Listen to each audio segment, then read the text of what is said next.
Hi, welcome to the Sax Hack.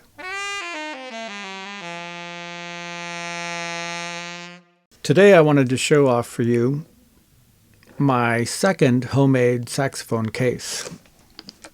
Here it is. It's awesome, right? I really like it. I'm proud of it. I had some good ideas when I made this. I think I was able to make it in an easier way than the first one that I made. So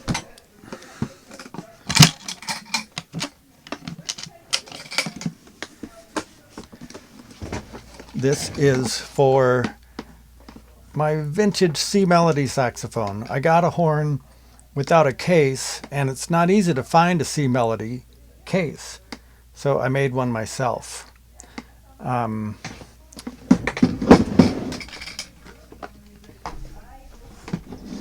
Look at my groovy spiderweb upholstery too. Here's how I did it.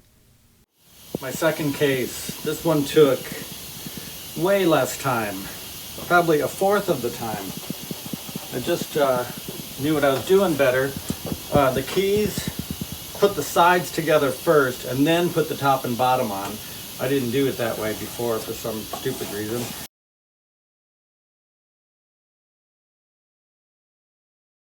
Second, use a nailer, Staples or Brad's.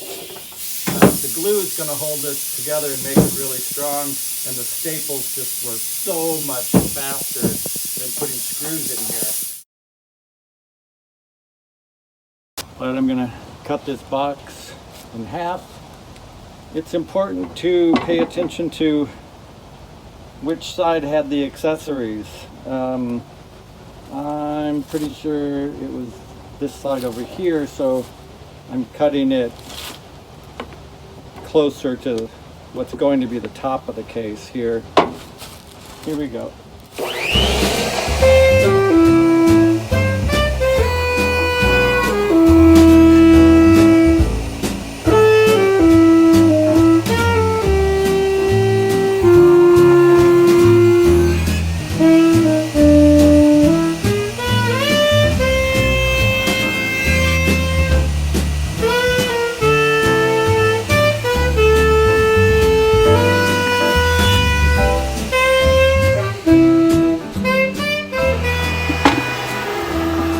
That worked good.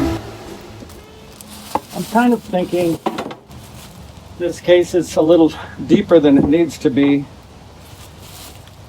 I might just cut an inch off of this. That'll give me a lighter weight case. This is already a little on the heavy side, and I don't think I would miss it. Let me just trim this by 1 inch.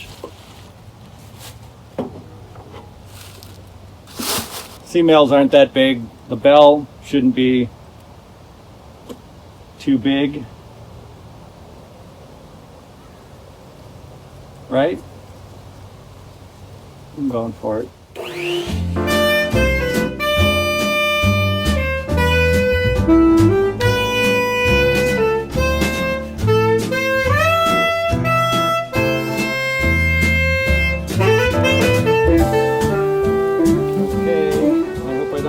That. I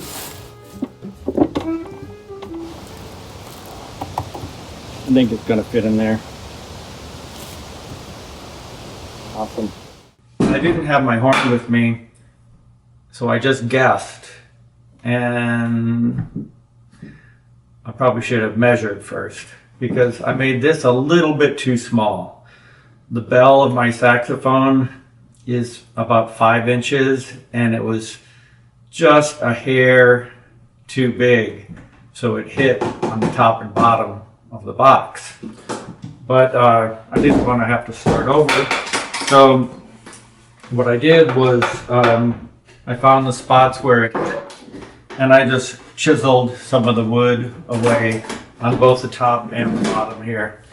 It only took a little bit, 1/8 or 1/4 of an inch, and this is where one of the key guards was hitting the top of the box. But now it fits really nicely. The other thing is, instead of using the expanding foam, this time I decided to use foam rubber. I am cheap, so I went to the thrift store again and I found a baby diaper changing bed. It was vinyl with foam rubber on the inside. So I took the foam rubber out and it made a nice curve like this. I ended up having to cut it up a lot. More about that in a second. So what I'm going to do here is use this foam rubber which I cut out, and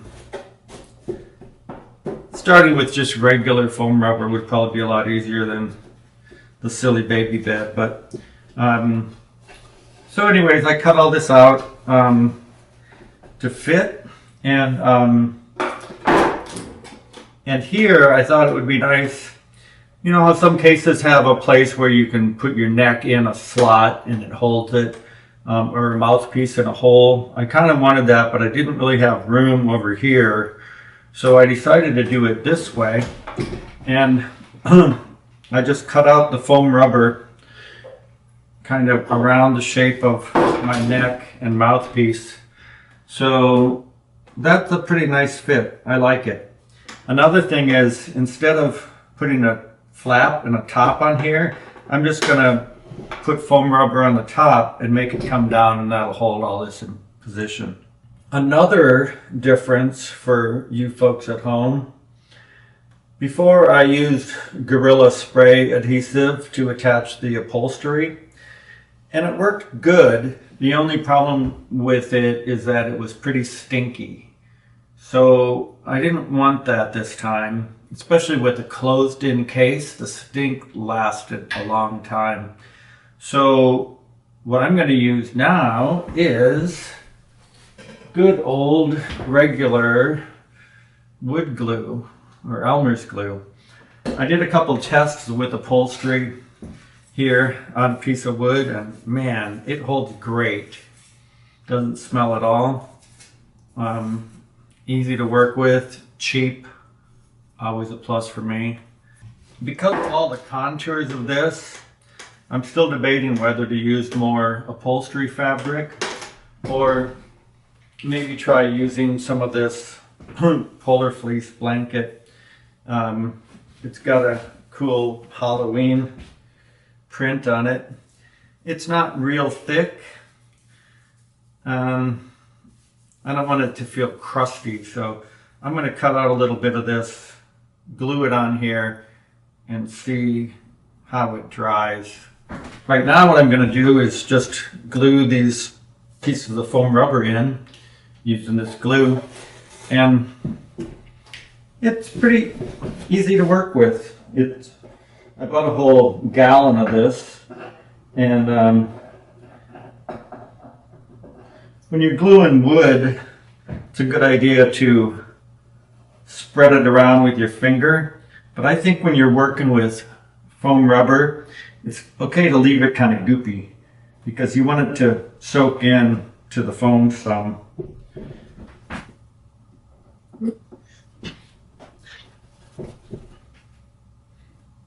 I suppose I could put it on either side.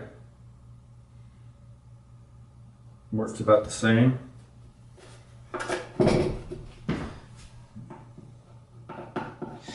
And this is all going to get covered with fabric, so it doesn't have to be pretty. I'm not even really that worried about making a mess. You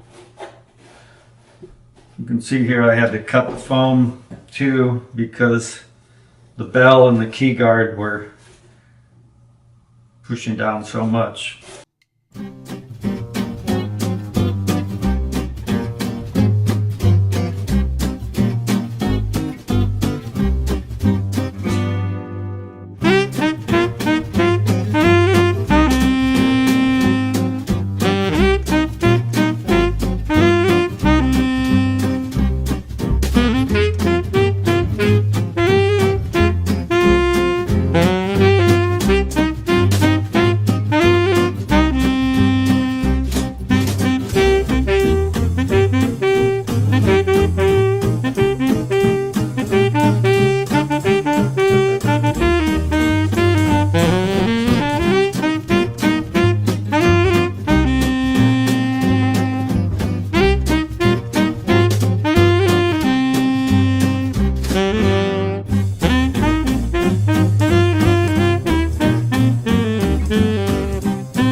All right, it's the next day and my glue's all dry.